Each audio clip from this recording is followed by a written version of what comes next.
Alors, la télévision n'est pas la seule responsable de ce type d'amalgame. On en trouve souvent dans la presse. On a collecté quelques exemples. Voilà une couverture il y a quelques années de l'événement du jeudi qui, me semble, dit exactement la même chose que ce que disait l'image de télévision de TF1 que vous avez vu tout à l'heure. Hein. France, faut-il avoir peur de l'islam sur une photo de gens en prière?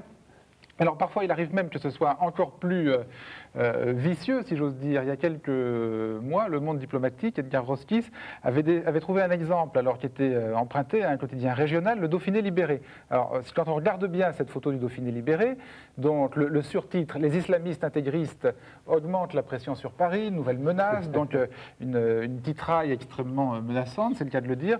Sur la même image de gens en prière, donc on peut dire l'amalgame est exactement le même, sauf que quand on regardait en bas à droite, la légende précisait quand même que la communauté maghrébine, ici en prière à Marseille, redoute d'être assimilée aux intégristes et craint par contre-coup une recrudescence du racisme, ce qui était quand même le comble de l'hypocrisie, de nourrir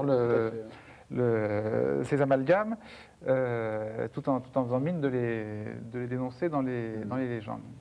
Bah, écoutez, moi j'ai fait depuis tous les travaux que nous avons fait avec mon équipe, un montage de tous les titres de presse.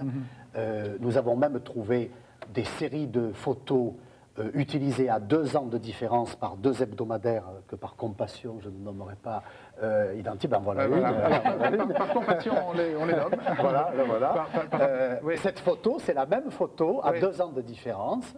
Et la victoire possible des islamistes. Oui, mais enfin, ça, je dirais qu'elle est... Bon, d'accord, c'est la même photo, mais elle est employée dans le même sens. Là. C'est du symbolique.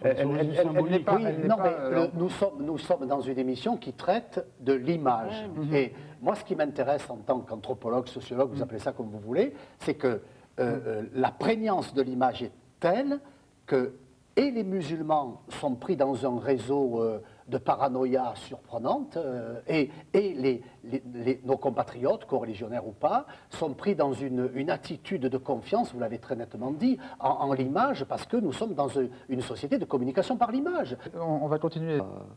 C'est pas assez précis, je pense. Alors, on revient sur le même sujet, hein, de la difficulté d'illustrer des enquêtes sur lesquelles, par définition, on a peu d'images et sur lesquelles toutes les images sont suspectes.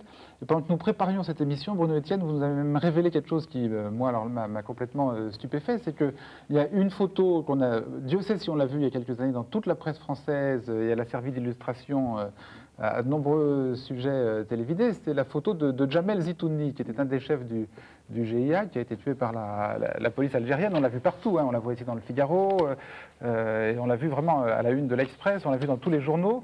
Et alors ce que vous nous avez révélé, c'est qu'en fait ce n'est pas Jamel Zitouni, c'est une fausse photo de Jamel Zitouni. Alors ce qui est plus intéressant, et ça pose un problème du devoir éthique des journalistes, c'est qu'un certain nombre de journalistes sont alimentés par les services très opérants algériens, parfois d'ailleurs avec l'aide de M. Jean-Charles Marchiani, vous savez, puisque c'est lui qui a négocié le détournement du Boeing et que vous nous l'avez livré comme dans une république. Oui, mais il n'y a pas d'autres sources. Ah non, pardon. D'abord, il y a des cassettes qui circulent dans d'autres milieux, par exemple sur la répression en Algérie. Attendez, je voudrais comprendre. Comment pouvez-vous être sûr, vous, que ce n'est pas la photo de Jamel Zitouni? Attendez, 2 choses. D'abord, parce que nous savons comment cette photo est parvenue en France, parce que certains journalistes ont mangé le morceau. Il y a une autre photo que j'ai donnée où on voit... Ils ont mangé le morceau, c'est-à-dire ils ont dit quoi? Ils ont dit, c'est pas Zitouni. Oui. Ce n'est pas Zitouni. Quels journalistes? Des journalistes français? Oui. Qu'est-ce qu'ils en savaient eux-mêmes? Ils en savaient parce que les journalistes ne donnent pas leurs sources, et nous non plus, mais parce qu'on savait comment cette affaire s'était passée. Là aussi, il y a des manipulations des deux côtés. Non, mais je vais vous dire quelle est la clé de cette histoire. La clé de cette histoire, c'est une question d'image, et c'est pour ça que je vous ai proposé cette... la typologie de l'ennemi principal, le communiste entre les dents ou l'islamiste égorgeur. C'est un islamiste égorgeur de femmes et d'enfants, il est barbu.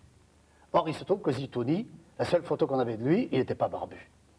Alors, la seule photo qu'on avait de lui, et qui a aussi été publiée dans l'Express, vous nous l'avez aussi retrouvée, Et au paradoxe, dans le même numéro de l'Express, dans lequel était Il y a aussi les deux. publiée la fausse Il y a photo. les deux. Ouais. Mais surtout, c'est le destin de cette photo qui a Ouais. fait la une de la presse, de tous les journaux hebdo, quelle que soit leur tendance. On a la même photo avec la photo que vous avez vue en partie des musulmans priant dans la rue du Bon Pasteur à Marseille, qui a été publiée par Minute et le Nouvel Observateur. Ouais, ouais.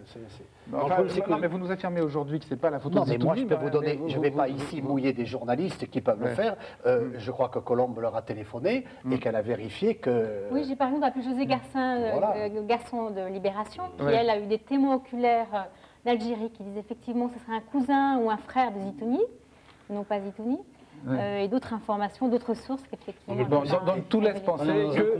Mais ouais, ce qu'elle ouais, précise, c'est que toutes les informations qui viennent d'Algérie sont visées effectivement par le service du ministère de l'Intérieur et donc contrôlées par eux.